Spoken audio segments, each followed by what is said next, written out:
Good morning 10th class students. So let us continue with the topic. We are on chapter number 4, that is carbon and its compound, and we are discussing about the functional group. ठीक है, functional group के बारे में हम discuss कर रहे थे. Means alkyl group के साथ हाइड्रोजन हटा के you will place any group. ठीक है, that will provide a characteristic property to the compound. It is known to be a functional group. Already हम दो functional group discuss कर चुके थे. जब G आपका हैलोजन हो या फिर G आपका क्या हो, OH ग्रुप हो, हाइड्रोक्सी ग्रुप हो या फिर हैलोजन हो, ये दो ग्रुप हम ऑलरेडी डिस्कस कर चुके हैं. Let us continue with our functional group. Next है, अगर आपका G that is your functional group is CHO, G की जगह क्या लिखे, CHO. ठीक है, RCHO. और इसे हम लिखते कैसे भी है, we can write it down like this. मतलब इसकी जो स्ट्रक्चर होती है, कार्बन का एक डबल बॉन्ड ऑक्सीजन के साथ होता है, सिंगल बॉन्ड हाइड्रोजन के साथ. इस फैमिली को हम बोलते हैं एल्डिहाइड. क्या बोलते हैं इस फैमिली को हम, aldehyde. We known to be this compound is to be aldehyde. Aldehyde की हम इसको बोलेंगे. अब इसकी नेमिंग कैसे करेंगे, इसकी नेमिंग करने का तरीका है, जो भी आपका एल्केन है उस एल्केन का ई हटाओ, उसकी जगह क्या लिख लो, अल. एल्केन का ई हटा के you can place al at that place. Al लगा दो, जैसे हमने अल्कोहल में ऑल लगाया था, यहाँ पर हम क्या लगाएंगे, अल लगाएंगे, एयर. ठीक है, एल्केन की जगह ई हटा के अल. अब इसमें नॉमेनक्लेचर में एक बहुत अच्छी चीज है, वो क्या है, वो आपको क्या ध्यान रखना है, वो ये याद रखना है.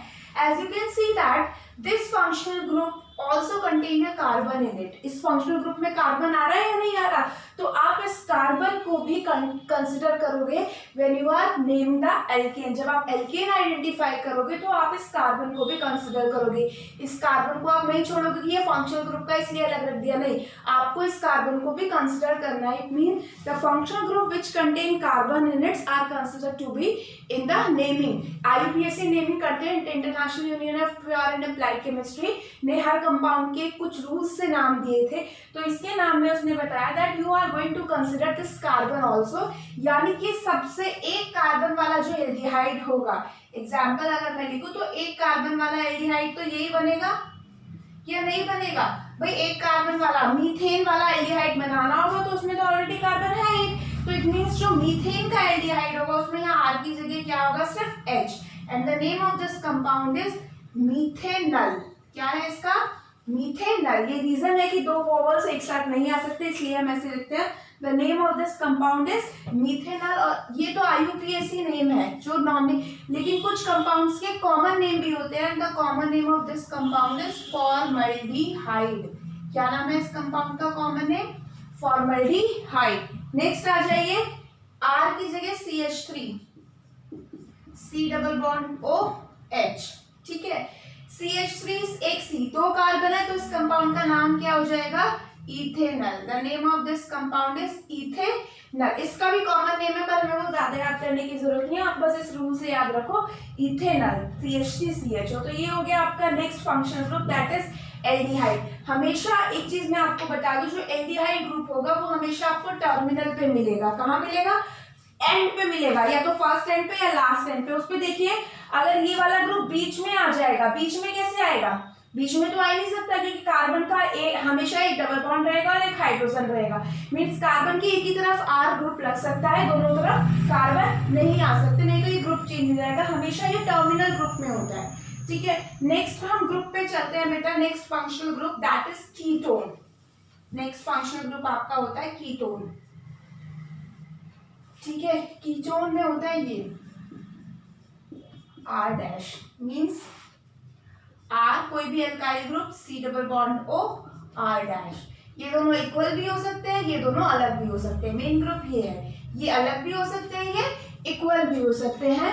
ठीक है, मीन्स ये वाला ग्रुप कीटोन है तो ऑब्वियस सी बात है कीटोनिक ग्रुप हमेशा किसमें आएगा, मिडिल में आएगा. मिडिल में क्यों आ रहा है, ये वाला जो ग्रुप है इसमें इधर भी कार्बन इधर भी कार्बन. यहाँ पर अगर हाइड्रोजन लगा दो तो वो क्या बन जाता है, एल्डिहाइड. लेकिन यहाँ पर कोई भी एल्काइल ग्रुप लगा हुआ है तो ये क्या बना हुआ है, कीटोन.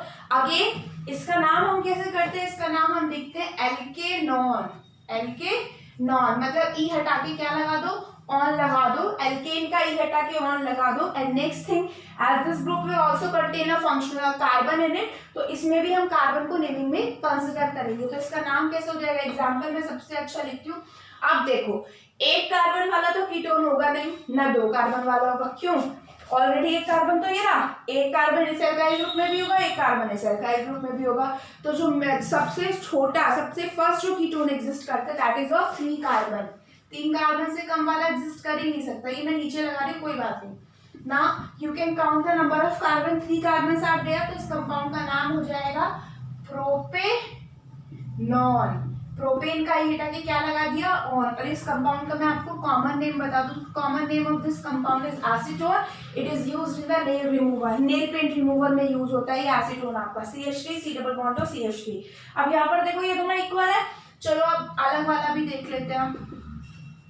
आपको कुछ नहीं करना, you have to just count the number of carbon atoms. Count करो कार्बन एटम्स, 1 2 3 4, 4 वाला क्या हो जाएगा, ब्यूटेनॉन। अभी ये नहीं देखना आपने कि ये फंक्शनल ग्रुप कहाँ यहाँ लगा हुआ है, यहाँ, वो अभी हमारे सिलेबस में नहीं है। आपको तो सिंपल नाम याद होना चाहिए। ये क्या हो गया, ब्यूटेनॉन। ओके, चलिए let's move to the next one.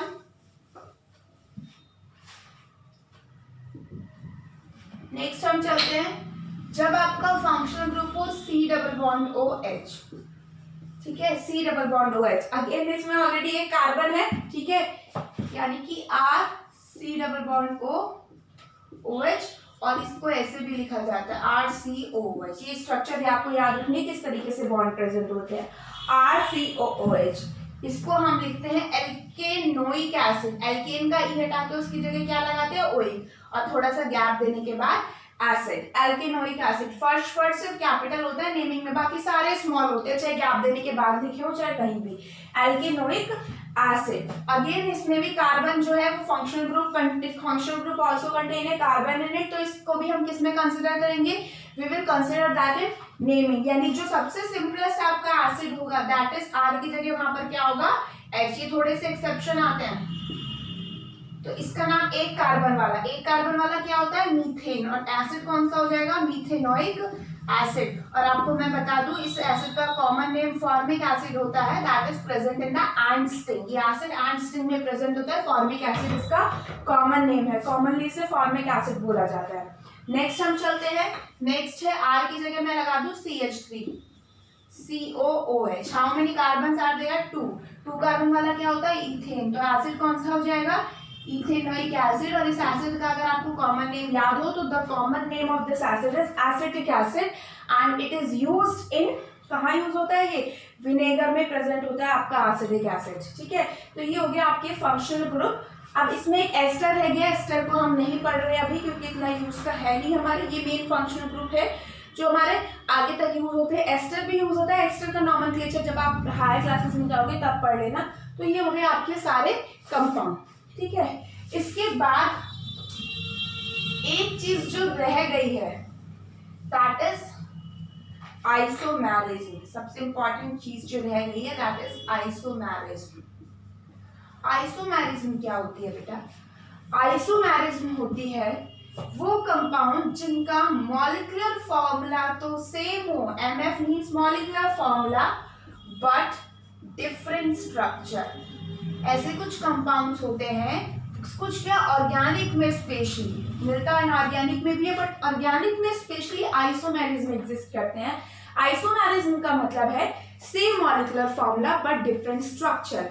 जैसे अगर मैं यहाँ पर एग्जांपल लिखूं C4H10, आप इसे देखते ही कहोगे molecular formula it is butane. अब ब्यूटेन की स्ट्रक्चर आपको बनाने लगो तो आप कैसे बनाओगे, ऐसे C4H10 आप जनरल फॉर्मूला से देखोगे आपको ये तो ब्यूटेन है, ठीक है, मैंने इस तरीके से बना दिया। यहाँ पर H2, यहाँ पर H2, यहाँ पर H2। इस फार्मूले को हम बोलते हैं कंडेंस्ड फार्मूला। क्या फार्मूला बोलते हैं इसको, कंडेंस्ड। और जब इसको बॉन्ड को, हर बॉन्ड को अलग अलग दिखाया जाता है that is known as structural formula, और इस फार्मूले को हम बोलते हैं molecular formula. This is molecular formula, this is condensed formula. और जब हर बॉन्ड को हम अलग अलग दिखाते हैं ऐसे, तो उसको हम क्या बोलते हैं, स्ट्रक्चरल फार्मूला। तो आपने ये स्ट्रक्चर बना दी ब्यूटेन की, ठीक है। लेकिन आप याद करो when we have discussed the catenation catenation property, तो कैटेनेशन में हमने कहा था कि कार्बन का जो बॉन्ड होता है कार्बन से वो बहुत स्ट्रांग होता है. It means it is able to form a different form of structure. वो स्ट्रेट चेन स्ट्रक्चर बनाता है, साइक्लिक भी बनाता है, और उसके साथ साथ वो क्या भी बनाता है, ब्रांच भी बनाता है. इट मींस अब आप देखो, अगर मुझे इसे साइक्लिक बनाना हो तो साइक्लिक बनाने के लिए मुझे क्या करना पड़ेगा, एक हाइड्रोजन यहाँ से, एक हाइड्रोजन यहाँ से, मतलब फॉर्मूला हो जाएगा C4H8. तो फॉर्मूला चेंज हो गया तो ये आइसोमर नहीं है. आइसोमर का मतलब होता है आप मॉलिक्यूलर फॉर्मूला तो सेम रखो लेकिन उसे क्या कर दो, डिफरेंट डिफरेंट स्ट्रक्चर से रिप्रेजेंट कर दो. जैसे अगर आपको याद हो तो अगर मैंने 3 कार्बन लगाए हैं, ठीक है, तो अगर मैं देखो एक कार्बन देखो, कार्बन कार्बन बॉन्ड के बीच बात हो रही है, एक कार्बन देखो यहाँ, अगर एक कार्बन वाला कोई भी कंपाउंड है तो उसमें तो कभी आइसोमर एग्जिस्ट करेंगे नहीं, क्योंकि हमेशा हाइड्रोजन इधर लगा हुआ, हाइड्रोजन इधर, हाइड्रोजन इधर, हाइड्रोजन इधर, और कोई तरीका नहीं है किसी तरीके से ज्वाइन करने का. ठीक है, 2 कार्बन वाले आ जाओ. जैसे मैं इथेन देखती हूँ, सिंपल हम एल्केन में ही पढ़ रहे हैं और किसी की नहीं पढ़ रहे, और कोई तरीका है अरेंज करने का नहीं. 2 ही कार्बन है और 2 ऑलरेडी आपस में अटैच है, आप उन्हें चेंज कर ही नहीं सकते. नेक्स्ट आ जाओ 3 कार्बन पे, 3 कार्बन वाले आ जाओ. 3 कार्बन वाले को चाहे आप ऐसे लिख लो चाहे आप ऐसे लिख लो, है तो सेम ही, 1 2 3 1 2 3, एक ही जगह आ रहे हैं ना, आ तो तीनों एक साथ रहे हैं भाई. आप लाइन को ऐसे रखो या उस लाइन को मोड़ दो इस तरीके से, है तो सेम ही ना. वो स्ट्रक्चर चेंज होने का मतलब है आप कार्बन कार्बन एटम की जो बॉन्डिंग है वो चेंज कर दो. If you will change the bonding of carbon carbon atom, तो तब हम उसको बोलते हैं दैट कि उस कार्बन कार्बन एटम्स के बॉन्ड जब हम चेंज कर देते हैं तब हम उसको बोलते हैं आइसोमर. स्ट्रक्चर डिफरेंट होगी. यहाँ पर तो 1 2 3, तो 1 2 3 तो अभी है, ये तीनों कार्बन एक साथ अटैच है, लेकिन तो इसमें कोई डिफरेंस नहीं. आइसोमर का मतलब सिंपल है, आप कार्बन कार्बन के जो बीच का बॉन्ड है वो चेंज कर दो. इट मींस अगर मैं इस कार्बन यहाँ से हटा के यहाँ लगा दूं तो अब मैं नंबरिंग, अब ये थोड़ा ना 1 के बाद 3 आएगा, हम तो एक साथ ऐसे चलेंगे. अब इस जैसे पहले ये लाइन ऐसे थी, ठीक है, पहले कार्बन कार्बन कार्बन ऐसे थे, अब इस कार्बन को ऐसे कर दिया या फिर इस कार्बन को ऐसे कर दो, मोड़ दो लाइन को. स्ट्रेट रोप है, रोप को चाहे ऐसे मोड़ो चाहे ऐसे मोड़ो, रहेगी तो वो एक साइड वो स्ट्रेट हो सकती है या नहीं, मतलब अपनी ओरिजिनल स्ट्रक्चर पे वो आराम से आ सकती है. तो ऐसे ही अगर मैं इसे दोबारा से मोड़ू तो ये ओरिजिनल स्ट्रक्चर में it will regain its shape again. तो इसमें ही क्या होता है, सिंपली आइसोमर का मतलब है कार्बन कार्बन के बीच का जो बॉन्ड है उसकी पोजीशन को आप थोड़ा बहुत चेंज कर सको. तो 3 carbon isomerism does not exist in methane, methane और प्रोपेन. क्यों एग्जिस्ट नहीं करती, क्योंकि यहाँ पर आप डिफरेंट डिफरेंट पोजीशन नहीं बना सकते. अब कैसे बनाते हैं वो हमें इस एग्जाम्पल को देख के पता चल जाएगा. इस एग्जाम्पल के लिए मैंने सबसे पहले आपने क्या किया है, you just place 4 carbon in a row. ठीक है, ऐसे आपने प्लेस किया या नहीं किया, 4 कार्बन को यहाँ हाइड्रोजन में लगा दिया, मतलब चारों कार्बन को आपने एक साथ लगाया है. ठीक है, एक लाइन में लगाया है. लेकिन अगर मैं दूसरा तरीका आपको बताऊं, एक कार्बन मैंने 3 कार्बन को तो ऐसे लाइन में लगाया और एक कार्बन को यहाँ लगा दिया. अब आप देखो क्या फर्स्ट और सेकंड स्ट्रक्चर में है डिफरेंस, है क्यों नहीं है. इस कार्बन से सारे हाइड्रोजन है, यहाँ इस कार्बन से सारे हाइड्रोजन आएंगे.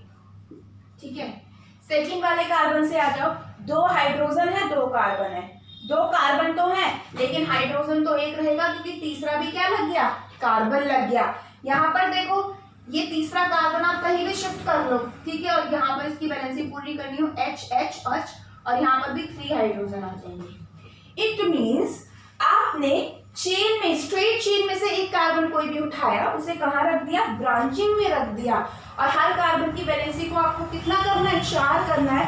अब फॉर्मूला देखो, इसका भी C4H10 है, इसका भी C4H10 है, लेकिन स्ट्रक्चर क्या हो गई, डिफरेंट हो गई. तो ये क्या होते हैं आपके आइसोमर. चलिए हम नेक्स्ट और बनाते हैं. अब हम बनाते हैं C5H10 का. C5H10 सब C5H12 that is pentane. Hydrogen में नहीं लगा रही, वो आप खुद लगाओगे. 1 2 3 4 5 यहाँ साइड में हाइड्रोजन लगेंगे, वो आप लगा दीजिएगा. ठीक है, एक तो ये हो गया सिंपल. एक देखिए क्या तरीका है, 1 2 3 4. ठीक है, मैं यहाँ लगा दूँ, यहाँ नहीं लगा सकती. अगर मैं यहाँ लगाऊंगी कार्बन तो वो सेम ही हो जाएगा, वो आपने रॉक को बस इसका हाइड्रोजन को ऐसा कर दिया. लेकिन अगर मैं यहाँ लगा दूँ बीच में तो ये डिफरेंस है. तो आप कर दीजिए, वैलेंसी पूरी हो जाएंगी या नहीं, वैलेंसी पूरी हो जाएंगी. हो गई स्ट्रक्चर डिफरेंट. एक स्ट्रक्चर और बनेगी, कौन सी, इधर भी कार्बन, इधर भी कार्बन, इधर भी carbon, CH3 CH3 CH3 CH3। तो आपको 2-3 एग्जाम्पल याद करने हैं, ज्यादा डिटेल में जाने की जरूरत नहीं है। ये मैंने ब्यूटेन का और पेंटेन का बता दिया है, तो यही एग्जाम्पल आपको याद करने हैं। बस आपको आइडिया होना चाहिए अबाउट आइसोमेरिस। और इसके लिए हम सबसे अच्छा एग्जाम्पल एक पढ़ते हैं, that is C3H6O। C3H6O C3H6O ये क्वेश्चन है एनसीईआरटी में, इसलिए मैंने ये आपको डिस्कस करा दूं। C3H6O मतलब 3 कार्बन 1 ऑक्सीजन। अब ऑब्वियसली बात है, ऑक्सीजन आ रहा है तो या तो ये अल्कोहल होगा या फिर ये क्या होगा, either it is alcohol, either it is a aldehyde और either it is a ketone. ना तो ये एस्टर हो सकता है, एस्टर में 2 ऑक्सीजन होते हैं, ना एसिड हो सकता है, एसिड में 2 ऑक्सीजन होते हैं। अब पहले 3 कार्बन वाला आप अल्कोहल लिख के देखो। 3 कार्बन वाला अल्कोहल लिखोगे CH3 CH2 CH2OH। Now count the number of carbon and hydrogen. 3 carbon तो हो गए, लेकिन हाइड्रोजन यहाँ 6 है, यहाँ कितना हो गया 3 4 5 6 7 और 8, यानी ये फॉर्मूला तो नहीं हो सकता। नेक्स्ट 3 कार्बन वाला एल्डिहाइड बनाओ, तो एक तो इसमें ही आता है CHO, एक तो इसमें ही आता है, बाकी CH2 CH3।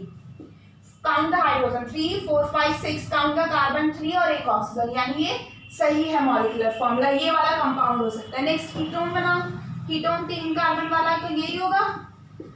अब देखो ये भी हो सकता है या नहीं हो सकता, इट मीन्स ये आपका इन दोनों में क्या रिलेशन हो गया, इस फॉर्मूले के बेसिस पे इन दोनों में क्या रिलेशन हो गया, these are known to be isomer of each other, क्योंकि मॉलिक्यूलर फॉर्मूला सेम है लेकिन जो स्ट्रक्चरल फॉर्मूला है क्या हो गया, चेंज। और स्ट्रक्चरल फॉर्मूला चेंज होने की वजह से कंपाउंड्स की बहुत सारी प्रॉपर्टीज भी क्या हो जाती हैं, चेंज हो जाती हैं।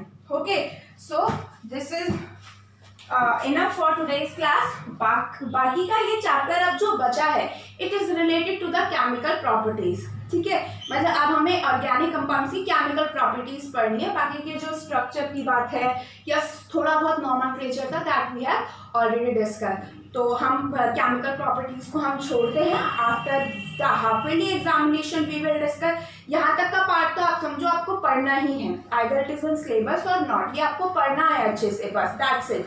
बाकी जो बचा हुआ पार्ट है ऑफ चैप्टर नंबर 3 और 4 वो हम पूरा सिलेबस होने के बाद करेंगे। Thank you so much for today's class.